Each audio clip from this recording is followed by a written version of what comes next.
Bonjour, dans cette capsule, j'aimerais savoir avec toi les caractéristiques d'une fonction du second degré qu'on appelle communément la fonction quadratique. Donc, d'abord, pourquoi la fonction quadratique? Pourquoi la fonction du second degré? C'est à cause de la forme d'écriture. Donc ici, on a une équation qui va contenir toujours un x exposant 2. C'est pour ça qu'on l'appelle une fonction polynomiale, donc un polynôme de degré 2, donc avec un exposant 2. Lorsqu'on travaillait la fonction affine, c'était une fonction polynomiale de degré 1 parce qu'on avait un x seulement. Donc, qu'est-ce que ça va avoir comme impact d'avoir un x au carré? Donc, prenons un exemple. Supposons que je prends f de x est égal à 2x au carré. Lorsque je vais aller me chercher des valeurs, par exemple, je donne la valeur de x, f de x, et que je me donne des valeurs de x selon la situation. Donc, supposons que le x vaut 0. Qu'est-ce que je fais comme calcul? Bien, dans mon équation ici, c'est 2 fois le x au carré. Donc, dans le cas où le x vaut 0, je vais faire 2 fois 0 au carré. Donc, 0 au carré donne 0, fois 2, ça donne 0 aussi. Advenant que je donne le x vaut 1, bien là, selon la priorité des opérations, bien, je vais faire 1 au carré, 1 fois 2, ça va me donner 2. Si je me donne que le x vaut 2, donc là, je vais mettre 2 fois 2 au carré, ça va me donner, donc, selon la priorité des opérations, je commence avec mon exposant 2.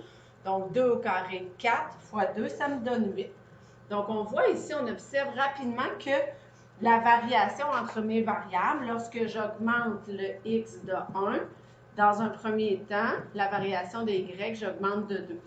Lorsque j'augmente le x de 1, ici, la variation des y augmente de 6. Donc, on voit que contrairement à la fonction affine, lorsque j'augmente le x de 1, la variation des y augmente de plus en plus rapidement. Est-ce que c'est la même chose qui se passe lorsque, par exemple, je diminue de 1? Qu'est-ce qui va se passer si je prends le x qui vaut moins 1? Donc, je vais faire les mêmes calculs. On n'oublie pas que lorsqu'on élève un nombre au carré, c'est qu'il est multiplié par lui-même. Donc, moins 1 au carré va donner moins 1 fois moins 1 qui donne 1 fois 2, ça va me donner 2. Ah, j'obtiens la même valeur. Si le x vaut moins 2, bien, j'effectue les mêmes calculs. Moins 2 au carré, 4 fois 2 va me donner 8. Donc, on voit que la variation, il se passe quelque chose. On va voir apparaître dans le plan cartésien. Donc, à 0, je suis à 0. Lorsque le x vaut 1, je suis à 2. Lorsque le x vaut 2, je suis à 8. Et lorsque le x vaut moins 1, je suis à 2 aussi. Et quand le x vaut moins 2, je suis à 8 aussi. Donc, qu'est-ce qui se passe ici? On voit une symétrie apparaître dans le graphique. Donc, si je demande à mon graphique de se tracer automatiquement, on voit que contrairement à la droite, puisque la variation augmente de plus en plus rapidement selon mon x, donc quand le x augmente de 1, j'augmente de 2.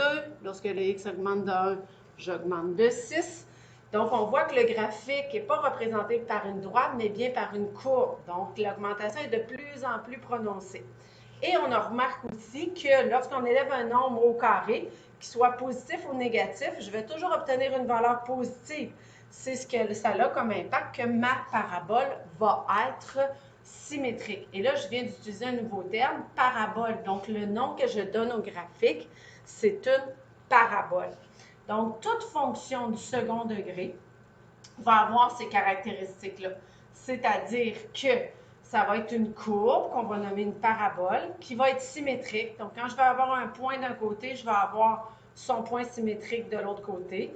Et comme dans ce cas-ci, les valeurs augmentent de plus en plus rapidement. Parfois, si on change la valeur de notre paramètre A, bien, ça va avoir une influence sur la valeur de mes points. Donc, parfois, la parabole va être tournée vers le haut. Et parfois, on va dire aussi, si par exemple, dans notre situation ici, au lieu de prendre 2, mais on mettait comme valeur moins 2, donc y est égal à moins 2x au carré, qu'est-ce qui se passe sur mon graphique? Il se passe que je vais avoir les mêmes points, mais de valeur négative. Donc ici, au lieu à 1 au carré fois 2, j'obtenais 2. Mais là, si je fais 1 au carré fois moins 2, bien là, je vais avoir une valeur négative. Mais j'ai toujours une fonction qui est représentée par une parabole. Donc, ça va toujours être une courbe. Donc, quand mon paramètre A ici est positif, ben mes valeurs vont aller dans les cadrans positifs. Mais si je multiplie par un paramètre qui est négatif, mais là, cette fois-ci, ma parabole va être tournée vers le bas. Mais elle va avoir les mêmes caractéristiques. Ça va être une parabole, donc une courbe qui va être soit tournée vers le haut, soit tournée vers le bas. Donc, voici les caractéristiques générales de la fonction quadratique.